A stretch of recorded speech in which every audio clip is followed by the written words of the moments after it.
Muy buenos días. Este es el último video acerca del control del flujo sanguíneo y en este abordaremos el control de la presión arterial a largo plazo. Veníamos con este esquema que nos muestra el avance que hemos tenido respecto de este tema. Ya vimos el control del flujo local, el control del flujo extrínseco a corto plazo, y en este video vamos a abordar el control extrínseco pero a largo plazo.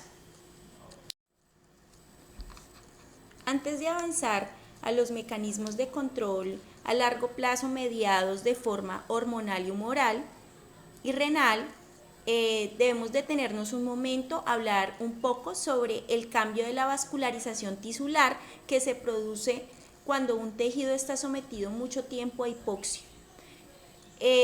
Como estamos hablando de control de flujo, de todas maneras, los mismos tejidos cuando reciben muy poco flujo sanguíneo durante mucho tiempo, ¿sí? Estamos hablando de meses o años, generan un mecanismo de defensa que se llama angiogénesis, que es la producción de factores de crecimiento locales que hacen que las arterias se produzcan nuevos vasos, mejor dicho, pero son vasos muy pequeños y sumamente enredados, pero eso genera una circulación colateral, como pasa cuando uno tiene hipoperfusión cardíaca por mucho tiempo, por diástoles bajas o baja perfusión miocárdica, y eso genera en un paciente que lleva muchos años así, pues una circulación que le llamamos colateral. La regulación hormonal humoral está relacionada con mecanismos derivados de la acción de las siguientes sustancias o moléculas. La primera es el sistema de renina-angiotensina-aldosterona, pero está agrandado a angiotensina 2 porque es el fuerte vasoconstrictor. Sin embargo, también vamos a hablar de la aldosterona. El segundo es la vasopresina o hormona antidiurética. El tercero es el péptido atrial natriurético, también lo encuentran como BNP o péptido auricular natriurético, se refiere a la misma molécula. Y la última es la adrenalina, pero en este caso vamos a hablar de la secreción de catecolaminas de la médula suprarrenal, no de la descarga simpática, porque eso ya lo hablamos en el control nervioso. Iniciamos entonces con el sistema renina-angiotensina-aldosterona. Este viaje inicia aquí. ¿Qué vemos aquí? Este es el aparato yuxtaglomerular que se refiere al glomérulo. Aquí está una nefrona, que es la unidad fundamental del riñón. Entonces, todos los riñones tienen estas células que se llaman nefronas, y sus glomérulos, que son estos ovillos que vemos aquí, están organizados en la corteza. El asa de Henle y los túbulos, sobre todo, están organizados en la médula. Pero vamos a centrarnos en el ovillo o glomérulo, que tiene básicamente una arteriola aferente, que vemos acá, una arteriola eferente, y esta arteriola aferente pues ingresa la sangre y por la arteriola eferente sale la sangre. Aquí dentro del ovillo entonces vamos a tener una filtración de orina, ¿sí? Un filtrado que luego se convertirá en orina. Dará toda la vuelta por todos estos túbulos y va a tener finalmente contacto aquí en el túbulo distal, otra vez, en un sitio que se llama mácula densa. Entonces, el aparato yuxtaglomerular está integrado por la mácula densa y por las células yuxtaglomerulares que se encuentran cercanas a la arteriola aferente. ¿Para qué sirve esta mácula densa y este aparato yuxtaglomerular? Para producir una sustancia que se llama renina. Cuando veamos renal, entonces vamos a ver mucho más a fondo cada una de estas células y sus funciones. Por el momento es suficiente con saber que el aparato yuxtaglomerular produce la renina. ¿Qué hace que se produzca renina? Entonces, la disminución en la presión arterial, o la disminución en el flujo sanguíneo renal más bien, es lo que hace que la arteriola aferente pues lleve poco flujo y eso hace reaccionar a las células del sistema yuxtaglomerular y hace que se produzca renina.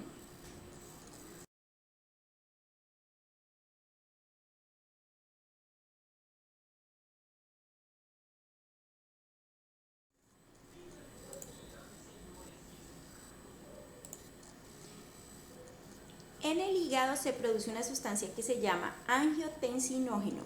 El angiotensinógeno permanece libre en el plasma hasta el momento en que sea requerido.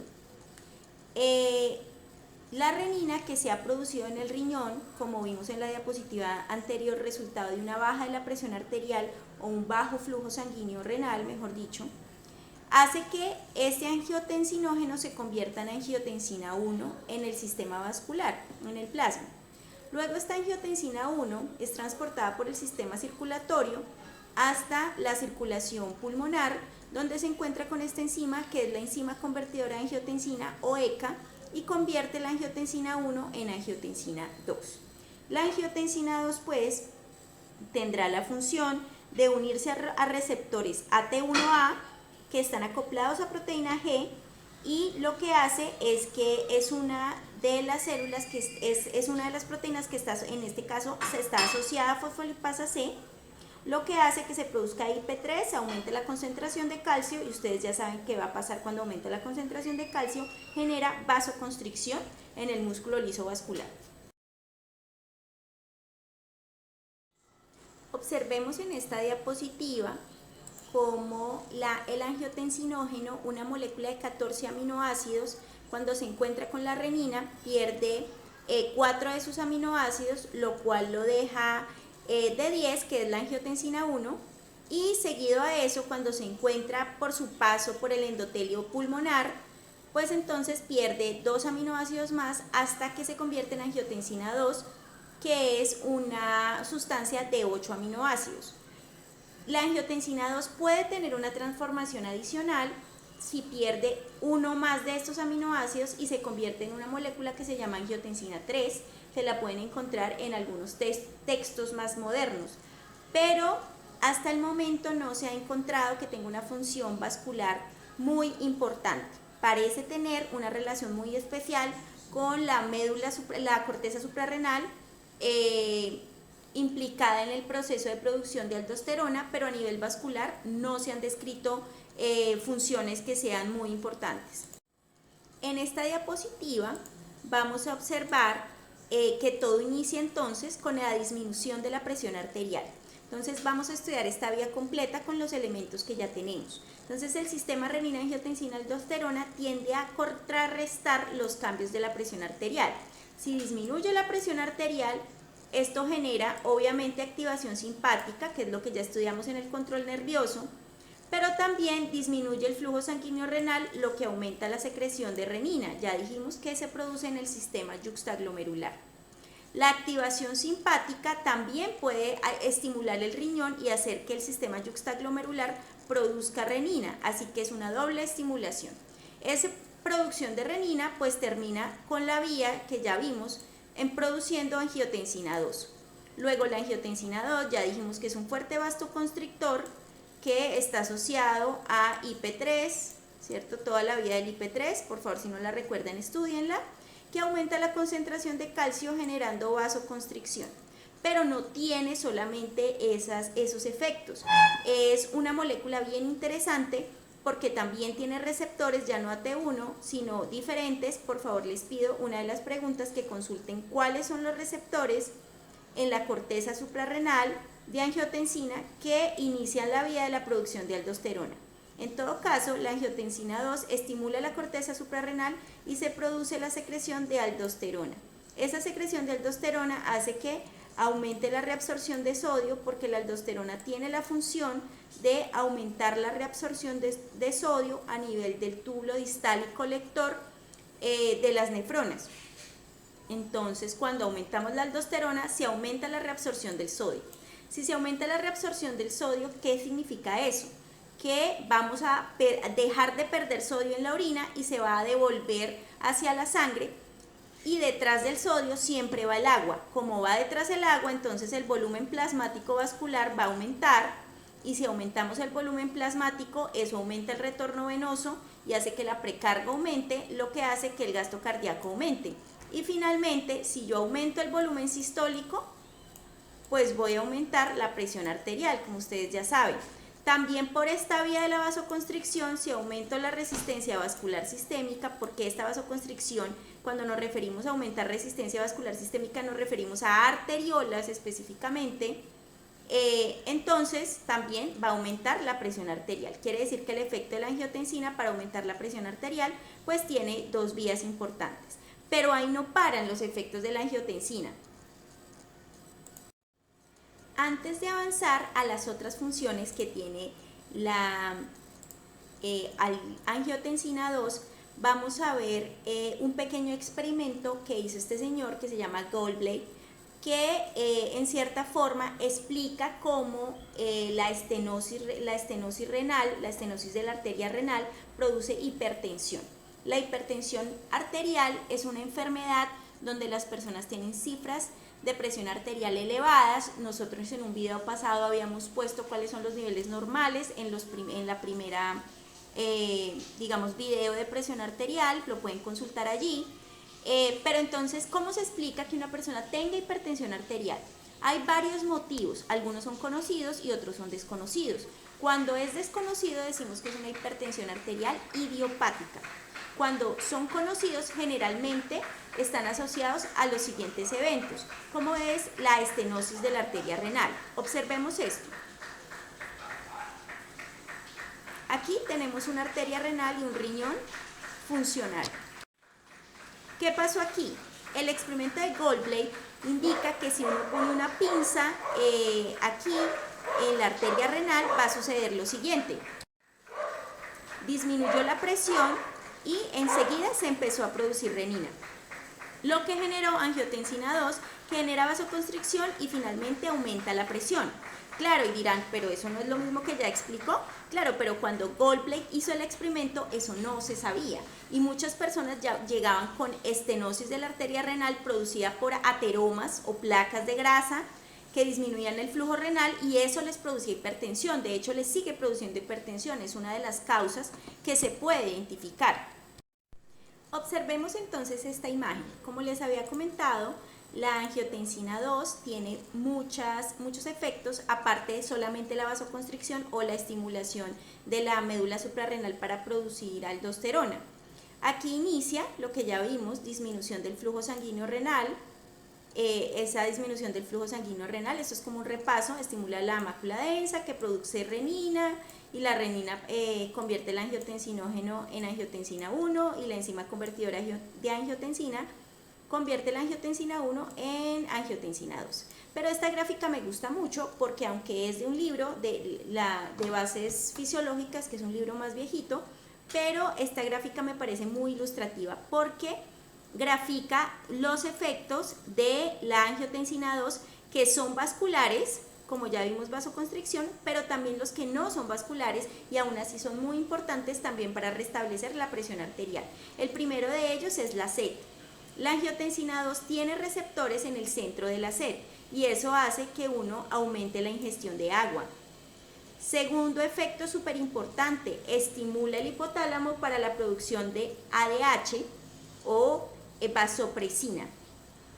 La vasopresina, pues la vamos a ver más adelante, pero lo que hace es aumentar la reabsorción de agua. La aldosterona, que ya la hablamos, que aumenta la reabsorción de sodio y también estimula el endotelio para producir una molécula que se llama endotelina y las endotelinas también producen vasoconstricción.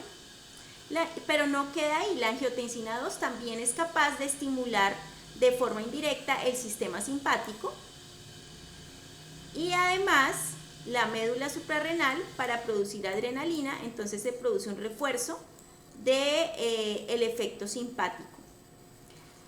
Fuera de estos efectos, tiene otros efectos que son de remodelación vascular y miocárdica. ¿Qué significa remodelación? Esta no es una remodelación buena, son procesos de hipertrofia. Y ustedes dirán, ¿pero qué tiene de malo? Pues que entre más angiotensina 2 haya libre, pues más riesgo hay de hipertrofia concéntrica o excéntrica, dependiendo de la fisiopatología que se esté dando allí.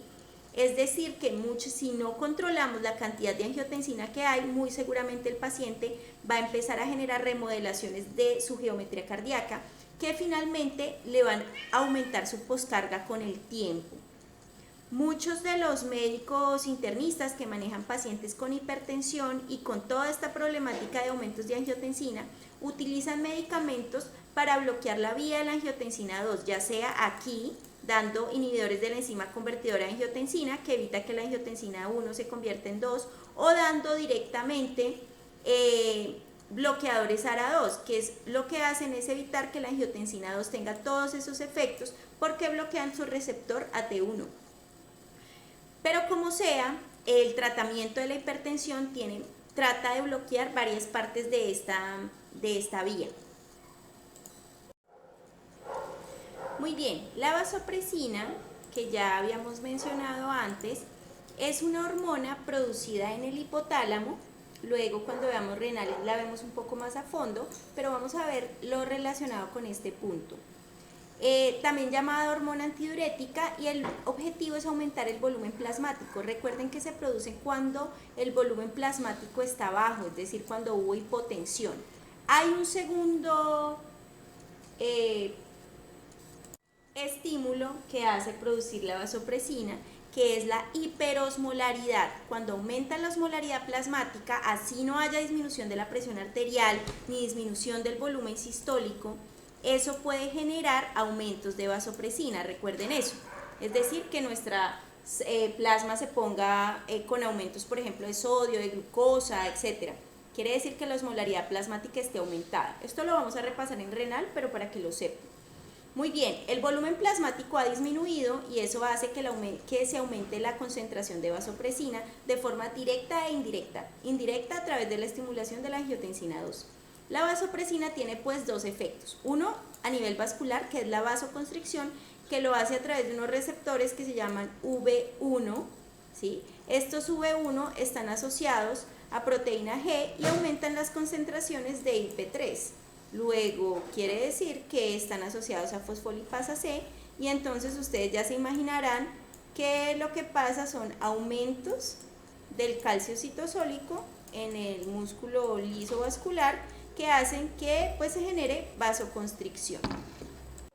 La segunda vía, entonces, o la segunda influencia que tiene la vasopresina es a través de los receptores B2, pero estos se encuentran en el túbulo colector cortical y medular de la nefrona. ¿Qué hacen? Reabsorber agua.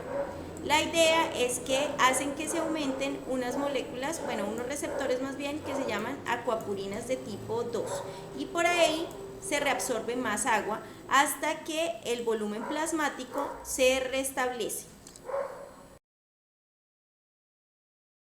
Bueno, ya establecimos que la vasopresina tiene influencia tanto vascular como renal.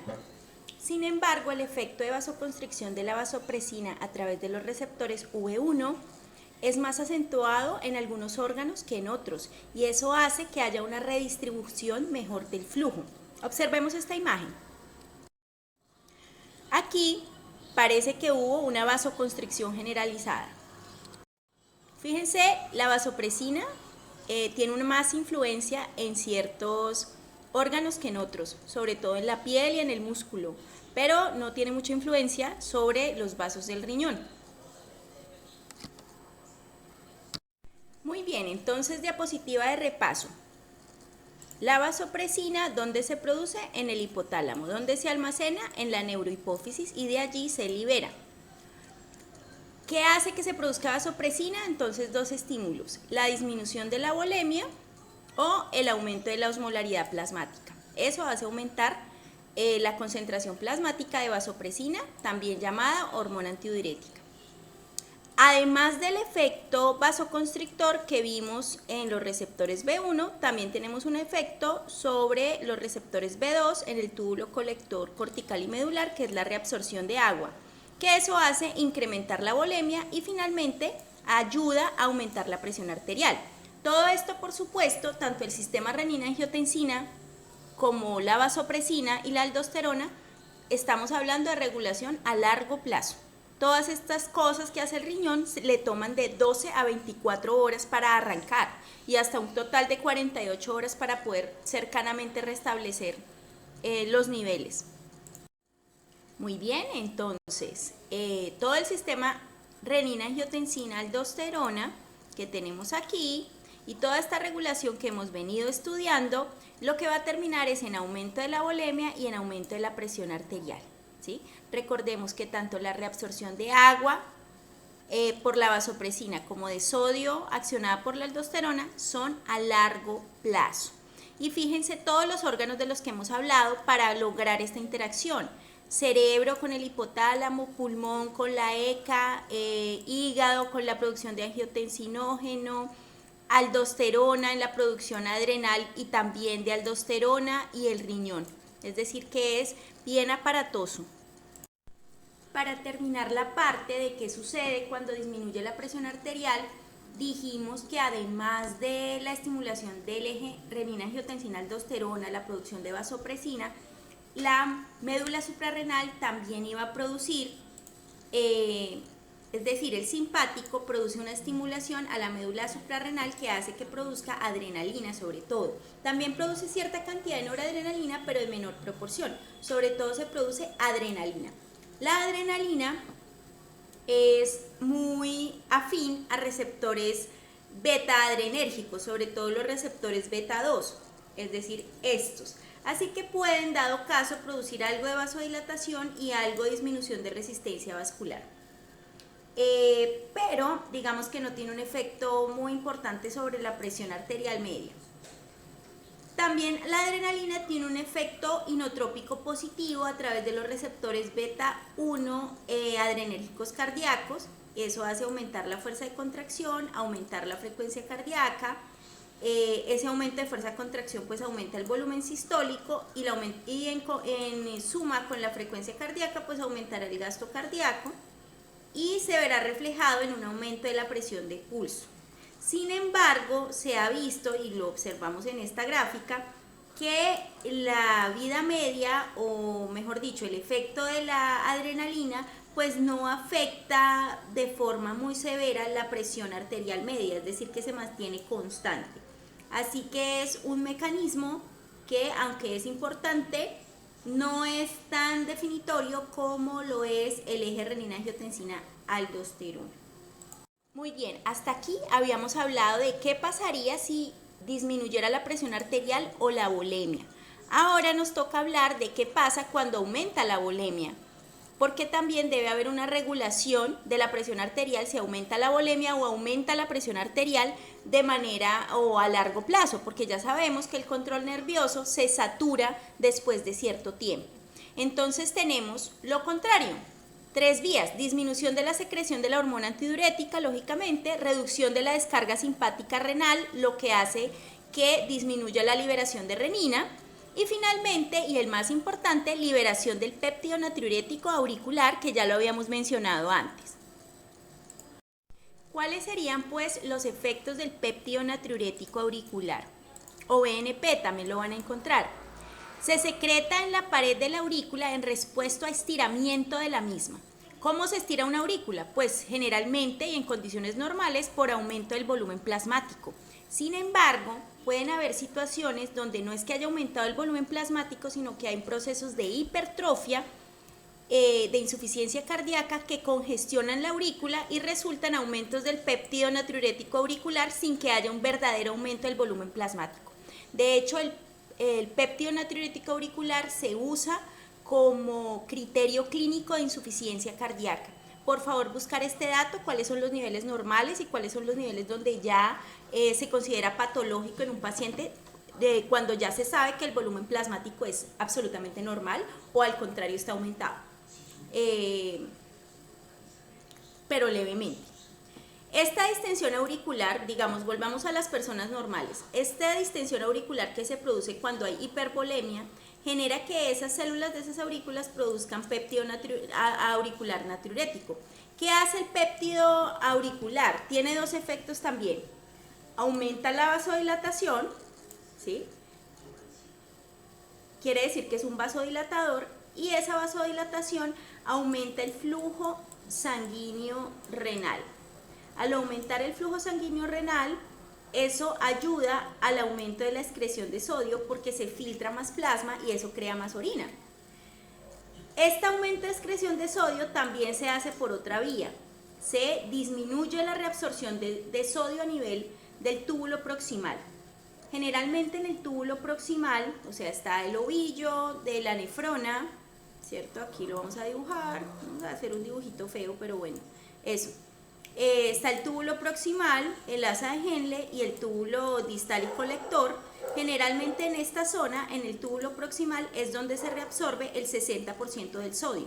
El péptido natriurético lo que hace es disminuir la concentración de sodio que se reabsorbe, es decir, que se recupera de la luz tubular y aumentan las concentraciones de sodio en la luz tubular y esto termina arrastrando agua, lo que hace que se convierta el péptido auricular en un diurético natural. Al ser un diurético, pues si usted orina más, el volumen plasmático termina por disminuir. Bueno, además de la relación humoral que existe entre el riñón y todas las sustancias que produce y las sustancias que lo afectan, como la aldosterona, la vasopresina y la producción de renina, también el aumento de presión arterial, que es la que estamos discutiendo desde que hablamos de péptido natriurético, induce el aumento de la diuresis y la natriuresis. ¿Qué significa eso?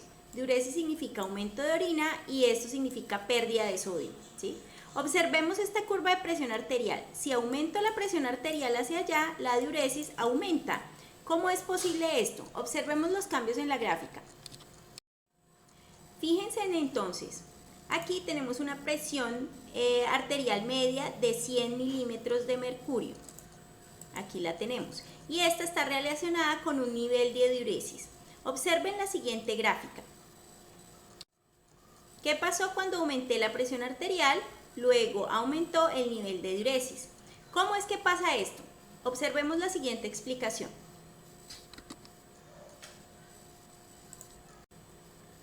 Aquí tenemos que el aumento de la presión arterial aumenta la presión en el intersticio de la médula renal. ¿Dónde queda la médula? Yo les dije que era donde quedaban casi todas las asas de Henle hace un rato en el video. Entonces los ovillos, todos los ovillos o glomérulos están en la corteza y todas las asas de Henle están en la médula. Cuando aumenta la presión arterial, fíjense aquí, ¿qué es lo rojo? Capilares o vasa recta. ¿Qué es lo amarillo? Los túbulos renales del asa de Henle. Entonces, cuando aumenta esta presión arterial, digamos que el líquido se fuga o el plasma se fuga al intersticio. Eso hace que se aumente la presión en el intersticio.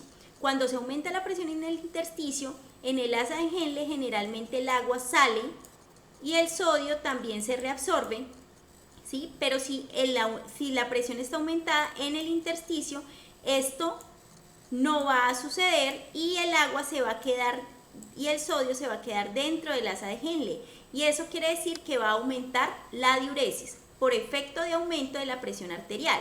Sin embargo, esto conviene porque si yo orino más, significa que la volemia va a disminuir y por ende la presión arterial puede que se restablezca. Lo que vimos en las diapositivas anteriores es lo que debe pasar cuando uno, digamos que si le aumenta la presión arterial o uno aumenta el consumo de sodio también. Si alguien me preguntó qué tiene que ver el sodio con la presión arterial, mucho. Si tú aumentas el consumo de sodio, ¿cierto? Generalmente aumenta la osmolaridad plasmática y eso hace que se aumenten los niveles de vasopresina y la vasopresina hace que tú dejes de orinar, entonces aumenta el volumen sistémico para diluir ese sodio. Pero eso hace que la presión arterial pues pueda que tenga un aumento. Entonces, con ese aumento de consumo de sodio, la presión aumenta pues porque ya te empiezas a quedar con más agua y la volemia pues ha aumentado y eso se ve reflejado en la presión arterial. Entonces tenemos dos tipos de personas y aquí es donde viene lo que deja de ser normal. Tenemos las personas A y las personas B. Las personas A son que aún a cierta cantidad de presión, ¿cierto? Pues eliminan cierta cantidad de sodio sin ningún problema. Las personas B son que a la misma cantidad de sodio plasmático reaccionan diferente y eso les crea un aumento de presión arterial mayor con los mismos niveles de sodio, incluso excreción de sodio diaria. ¿Ven? Entonces, ¿cuáles son los A y cuáles son los B de las personas? No tenemos ni idea. Ojalá todos fuéramos A, pero no todos somos A. Hay algunos que con los mismos niveles de ingesta de sodio generan mayores concentraciones de presión arterial, lo que genera pues aumento de la excreción diaria de sodio, pero a unos niveles de presión más aumentados. Observemos esta imagen que de pronto aclara un poquito más lo que dije anteriormente. Entonces, fíjense aquí, una persona normal y una persona con presión elevada.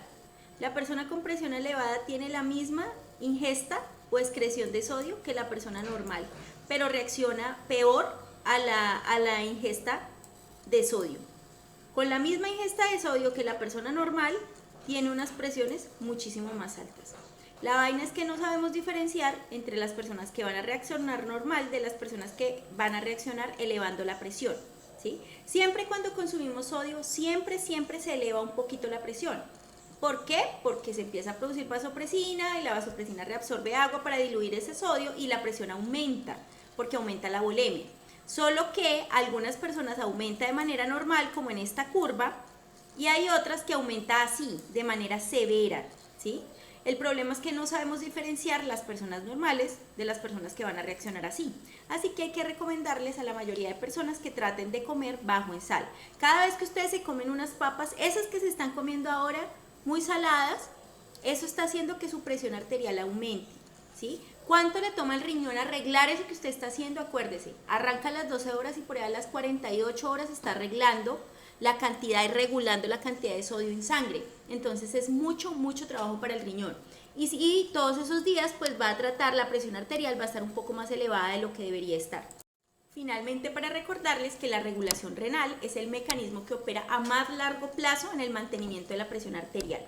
¿Cuál es la regulación arterial directa? Pues la última que vimos, cuando se aumenta la presión en la vasa recta y hace que se aumente la presión en el intersticio renal, que evita que se reabsorba agua y sodio, y eso hace finalmente que uno orine más.